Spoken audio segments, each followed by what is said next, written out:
Hey Jethro, check it out. It's my railgun. Railgun.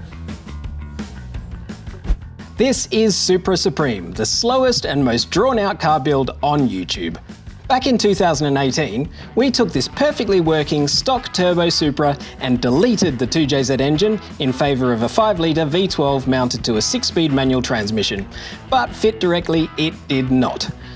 So, over the next 2.5 years, we ignored every single easy solution, we overcomplicated everything, and then made parts usually the slowest and most difficult way possible. And here we are now. The engine and trans are in, we've designed a sump and mounts as well as turbo manifolds, and you come to us today as we're finishing the intake manifold. For the third time.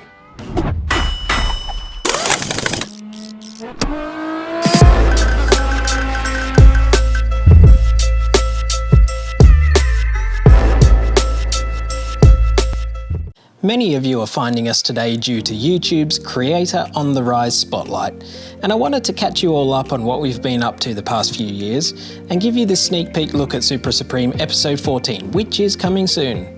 I'd like to invite you to take a look at the series. I'll put a card to click on here and at the end of this video, and if you'd like to see more, please show us some encouragement by giving us a like or a sub. We will be forever grateful if you do. Stay safe, and we'll see you real soon with episode 14.